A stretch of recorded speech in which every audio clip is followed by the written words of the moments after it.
Hey all, I'm Sage, And I'm Brian. here at No Kill Car Shelter. Today we're going to give you the rundown on the '60 Bel Air Ta-da! and tell you some details and what we've done to it, a little bit of backstory, where it came from, and I'll have to take you guys for a ride down through the city. Yeah, so let's get into it. So Brian, why don't you tell us a bit about this car? So this thing started out, we had a 59 El Camino here that I wanted to build really bad, but it just never came to fruition. Time, everything else, this, that, and the third. And it was a full-on, like, it needed everything. And I couldn't put that, I did not have that kind of time to put for that kind of project. So I wound up finding this thing on the old marketplace that everybody uses. And then did the old game of throwing shit at the wall and see if it sticks. Made an offer on the car. Told the guy I got a 59 El Camino. I really like a Bel Air. I don't need to come look at it, nothing. We can work out a deal. So either way, brought the car down, and it was exactly everything they said it would be. It was a nice original '60 Bel Air that came out of New York. If you look actually on the back of the car, it came from Queens. Queens, New York. I don't know, but that's where it came from. So it appears the car lived most of its life in the Northeast, but you can tell it's in a city because relatively it wasn't that bad. It was just the outer lower rockers that were the worst of the car, like everything where the edges get. Even the quarters are still solid on the car. So all in all, she's not bad. Nothing too bad. And it ran when it came here. So I quickly patched the floors, patched the lower cowl on this side, and just made her all solid again. Did some trunk work and stuff. But it had a straight 6 in it, a 235. Ran okay, but I got it to run okay. I was like, that's good enough. We're gonna do all the work to the car. After we did everything to make it structurally sound, did the brake system, the fuel systems, got a new gas tank, all that type of stuff.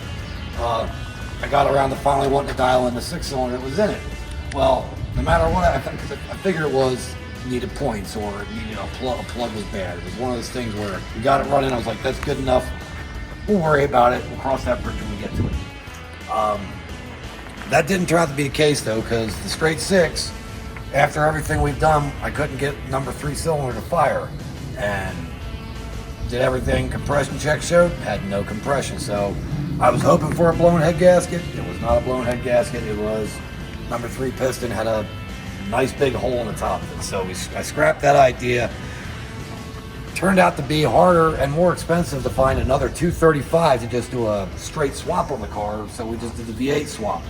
I had a 305 sitting around that was destined for something else. Or no, this is a 283. Sorry, not a 305. It's a 283 I had on a shelf, sitting destined for something else. That project never came to fruition, so there it is in the car. Runs great, doesn't overheat. I've been running the hell out of the thing. It's been one of those cars that's, you hit the key, it goes every time. And I'm just still slowly working all the little bugs out of her from her time sitting dormant up in New York. Just to show you, I'm going to leave it open. See how nice it runs, but it doesn't take much. Let's get her fired.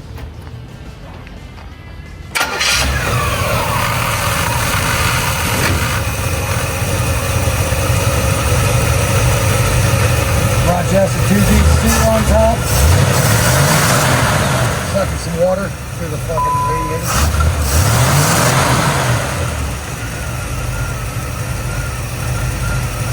I've got an HEI on it, that's what I had laying around. I wanted to put a point distributor in. I got 3 of them now, but this thing's already together.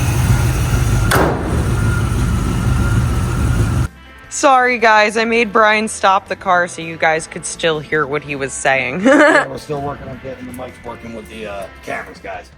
So yeah, the car is pretty much how I wanted to leave it as found condition. I I didn't want to go like doing all this stuff and make it like I want it to look like it's been sitting for like 30 or 40 years. So I'm even still on the fence about if I even want to do rockers on the car because it's literally just the outer and lower skins with no time to do. But I don't care that much because they're gonna rot off again.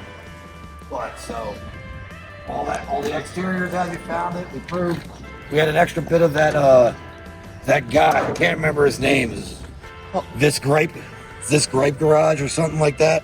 I forget what it is. About making the paint shiny when it's not anymore. Shut up. Now we used the shine juice from Ice Cream Garage on the exterior. Actually brought it up pretty decent though.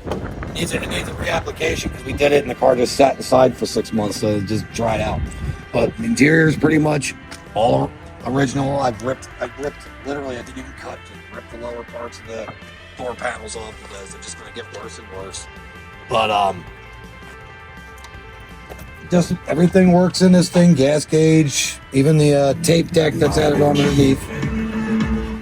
Can't play too much music because we'll get in trouble. Holy God.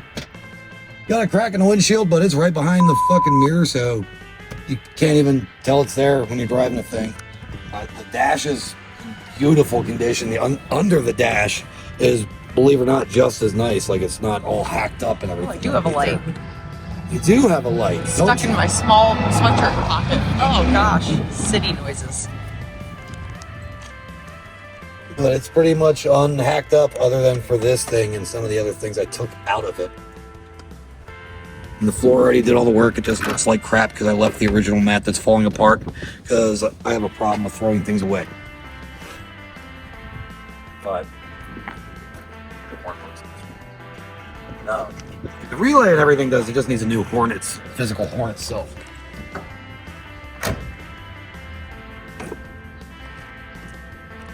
Door's locked. Better not edit that out.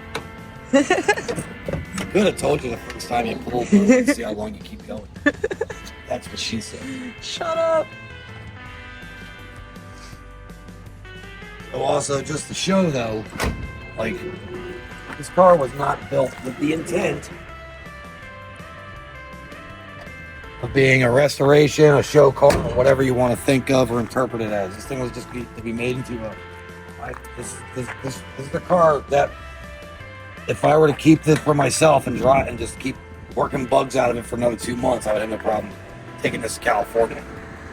It's only to the point where I got to put these new bearings in it, new front wheel bearings, and to replace the replaced master cylinder because I don't like it. But other than that, it gives us no issue every time. Is a great little daily driver. It is a fantastic knock-around daily. It's not worth it. It's all steel wheels, so potholes ain't gonna hurt it. You can probably eventually use the front end rebuilt. It's dry. It's not cracked, but it's not blown out yet. Oh yeah. Still all runs through the single exhaust that came with the car.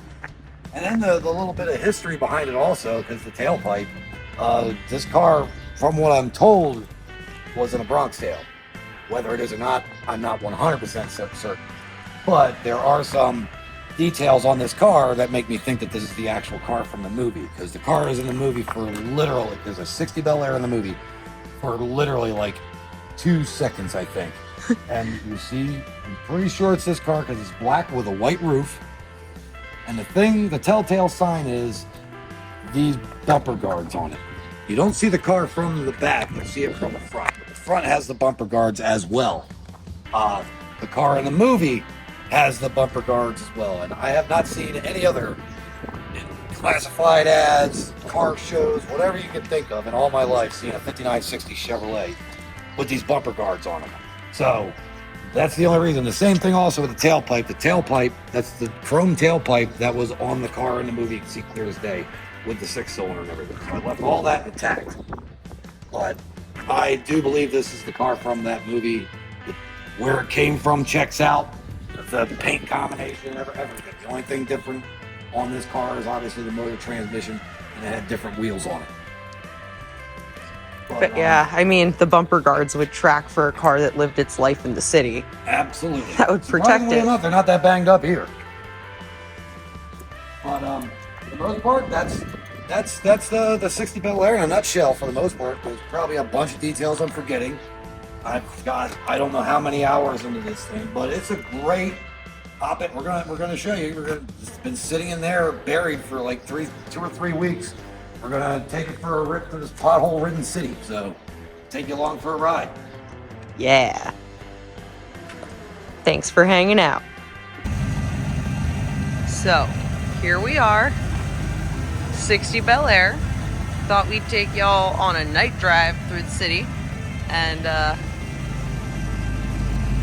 just wanted to show you. Though my phone does not have the best low light camera, but we do have the, can't even see it, the GoPro on here. That's a little better. So let's see what kind of nighttime drive footage we can get. Share with y'all in the 60 Chevy Bel Air.